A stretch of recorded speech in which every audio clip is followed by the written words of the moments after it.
Bonjour à tous et bienvenue si vous nous rejoignez sur les réseaux sociaux, sur le site internet du Vendée Globe. Nous sommes en direct pour vous faire vivre l'arrivée, le passage de la ligne d'arrivée de Boris Herrmann en 5e position, 5e sur la ligne avec des images que nous découvrons en même temps que vous dans la brume au large des Sables d'Olonne avec le skipper allemand, le premier skipper allemand de l'histoire du Vendée Globe sur le point donc de franchir la ligne d'arrivée. Boris Herrmann à bord de son bateau abîmé, c'est ce qui nous frappe quand on le regarde. Regardez ce foil tribord brinque-ballant tordu, ce sont ses mots. La joie malgré tout de Boris Herrmann évidemment, il vient de boucler ce tour du monde et il montre son bateau blessé, son IMOCA de 18,28 m, Sea Explorer Yacht Club de Monaco.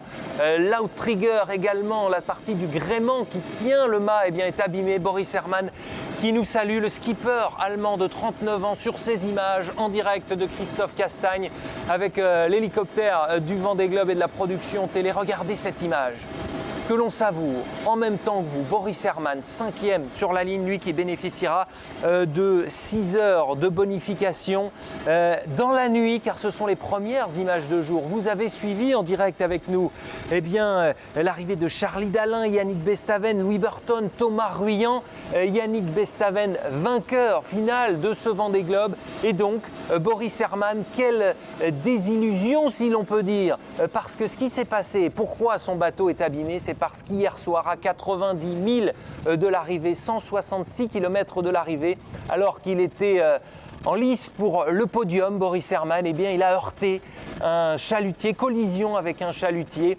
J'étais endormi au moment où cela s'est produit. Voilà ce qu'il a raconté dans une vidéo envoyée, Boris Herrmann. Il avait vérifié auparavant, nous dit-il, que tous ses radars étaient branchés, toutes ses alarmes étaient branchées. Alors il pensait au système d'AIS, GPS, système de localisation qui indique la position et le cap de son bateau.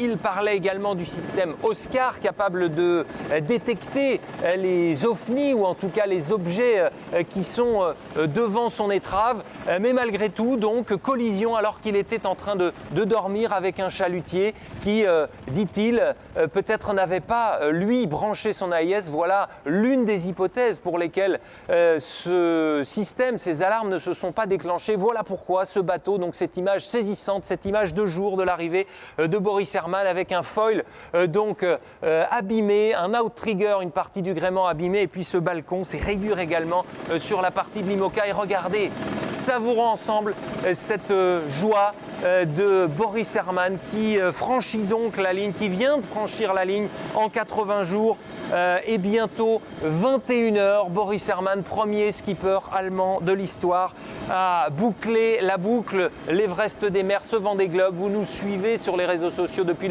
le 8 novembre, évidemment. Vous avez suivi et passé la nuit en notre compagnie. Et Boris Herrmann, regardez cette joie bien compréhensible, lui pour qui tout a failli s'effondrer au propre comme au figuré, donc en pleine nuit à 90 000 de l'arrivée après cette collision donc survenue avec un chalutier. Boris Herrmann qui a même craint de perdre son mât. Voilà pourquoi il a réduit la toile.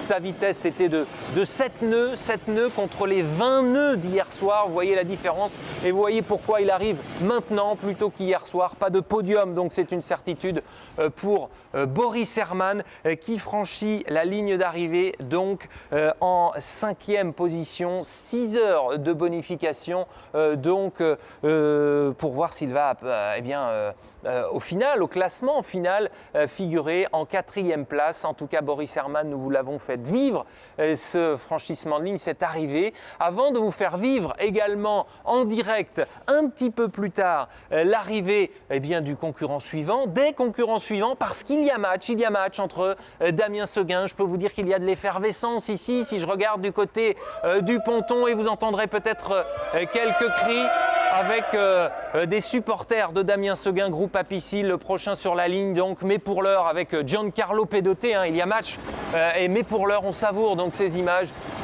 les premières de jour d'arrivée de Vendée Globe 2020-2021, Boris Herrmann avec les feux de Bengale et ce bateau blessé, ce bateau blessé, lui qui a même accroché avec ses voiles d'avant, hein, quand il s'est réveillé, quand il est sorti, il a vu que, eh bien, il avait du matériel de pêche accroché sur une des voiles d'avant et son foil tordu, ce sont ses mots, mais il n'a pas de voie d'eau, c'est une chance. Regardez hein, la calebasse qui a souffert forcément, mais pas de fuite, en tout cas pas de voie d'eau dans ce bateau qui est un foiler de première génération, un bateau qui appartenait auparavant à Sébastien Josse pour le Vendée Globe 2016-2017. Il avait été contraint à l'abandon en Nouvelle-Zélande à cause de multiples problèmes, mais notamment un problème de foil. Lui, Boris Herrmann, après avoir pris possession de ce bateau, donc Sea Explorer, Yacht Club de Monaco, après l'avoir rebaptisé, eh bien, il avait fait un choix justement de changer ses foils, rallonger les foils par rapport à la première version de Gitana 2016 pour Sébastien Josse. Bien lui en a pris puisqu'au cours de son Vendée Globe, on me dit qu'il n'a pas franchi la ligne. Je me suis laissé abuser par ses feux de Bengale et ses fumigènes qu'il a craqué, ses fusées de détresse, donc Boris Herrmann. Donc on va suivre ce franchissement de ligne officiel avec vous, ce qui nous fera 80 jours et 21 heures peut-être. On est toujours dans les 80 jours et 20 heures au moment où on se parle. Je vous disais donc que Boris Herrmann, eh bien, qui même il y a quelques jours encore pouvait espérer avec le jeu des bonifications, eh bien, remporter potentiellement ce Vendée Globe, eh bien, terrible fin. Quel scénario décidément pour lui et pour ce Vendée Globe en général, puisque Boris Herrmann, qui avait toujours été dans le bon wagon tout au long de ce Vendée Globe depuis le 8 novembre, il avait 2 jours et 12 heures de retard au Cap Horn, pour vous donner un chiffre, sur Yannick Bestaven, le futur vainqueur au Cap Horn, donc 2 jours de retard, mais c'est donc presque dans la foulée, donc malgré ses malheurs, que Boris Herrmann vient donc, ou s'apprête donc à franchir la ligne dans le brouillard, exactement comme au départ, le 8 novembre dernier. On l'a vu, cette arrivée, ce franchissement de ligne. Vous voyez les bateaux accompagnateurs, les bateaux de son sponsor, les bateaux également de la sécurité, de la direction de course. C'est important pour l'escorter, Boris Herrmann. La visibilité est mauvaise. Il a déjà eu son lot de problèmes, Boris Herrmann. Et puis le bateau officiel également, avec le drapeau du département de la Vendée.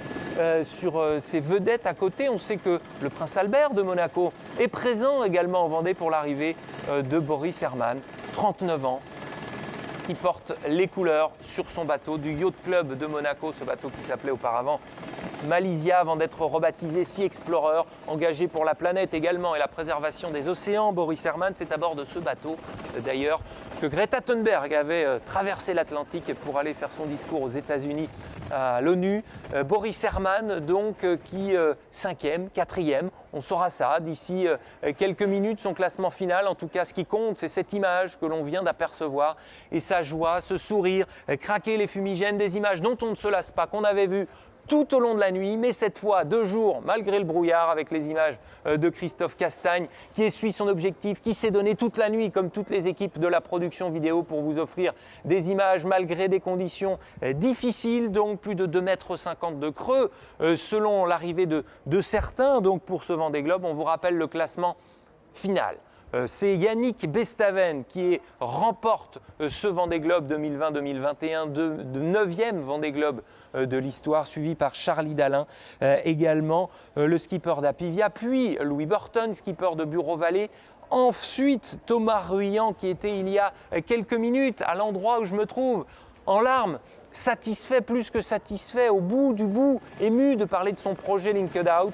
Eh bien, peut-être que Boris Herrmann, lui aussi, fendra l'armure tout à l'heure, mais laissons-le savourer, si l'on peut dire, le fait de franchir cette ligne d'arrivée qu'il a tant espéré, lui pour qui, encore une fois, tout aurait pu s'arrêter hier soir, après cette collision avec un chalutier. Boris Herrmann et ce foil brinque-ballant, on dirait qu'il va le perdre à tout instant. Boris Herrmann qui a réussi donc à rallier coûte que coûte la ligne d'arrivée. Je vous parlais de cette sérénité, cette joie. On verra le visage qu'il nous offrira tout à l'heure avec ses premiers mots, des traits tirés forcément, mais quand on lui expliquait, quand on était en vacation avec lui, Boris Herrmann, pendant les Vendée Live que vous suiviez sur les réseaux sociaux, il nous expliquait que cette sérénité n'était qu'apparente. Je suis un faux calme, nous disait-il, Boris Herrmann, qui jusqu'au bout eh bien, a tenté de grappiller des milles, grappiller de la vitesse et du temps donc pour jouer le podium. Il a entrevu le podium, Boris Herrmann, ce ne sera pas le cas.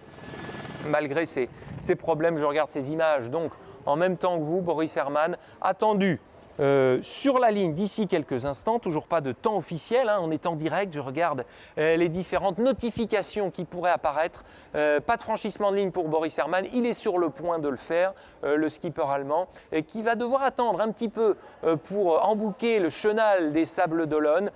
Il attendra notamment l'arrivée des deux concurrents suivants, on le disait, Damien Seguin, skipper d'Apicil, et Giancarlo Pedoté. Est-ce que ce sera le même ordre? Réponse tout à l'heure aux alentours de 13h. Et puis ce chenal, donc, ils embouqueront, qu'ils remonteront, je vous le disais, un petit peu plus tard aux alentours de 14h. J'essaye de deviner ce pavillon qui flotte au-dessus de la vedette officielle, effectivement, le drapeau de la Vendée, et les couleurs rouges et blanches de la principauté de Monaco, le prince Albert, donc ici présent en Vendée pour venir saluer comme il se doit l'arrivée de ce héros finisher donc du Vendée Globe, lui qui n'en est pas à son premier tour du monde, c'est le 4e, mais c'est le premier Vendée Globe, le premier tour du monde en solitaire à bord de ce bateau, et cette joie, les bras levés. On respire pour lui, pour Boris Herrmann, le pouce levé. Je vous laisse savourer ces images quelques instants de silence pour apprécier.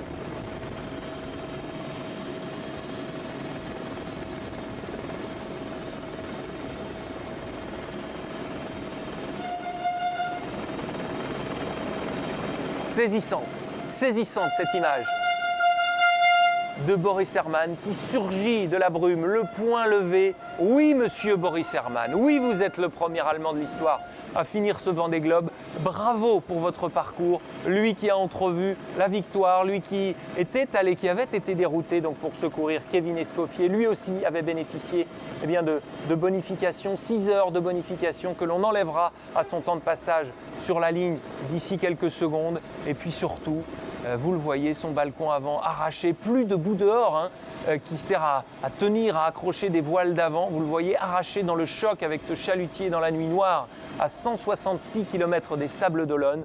Ce foil tribord brinque-ballant, mais pas de voie d'eau. C'est ce qu'il nous a dit dans une vidéo qu'il avait envoyée, Boris Herrmann, cette nuit après l'accident, après avoir sécurisé au mieux son gréement, puisque potentiellement un haubans était touché, le gréement était touché. Il devait donc rester sur cette amure avec le vent donc, qui devait venir toujours du même côté pour éviter de fragiliser encore plus son mât de 30 mètres de haut et d'anéantir tous ses espoirs de finir ce Vendée Globe et de franchir la ligne.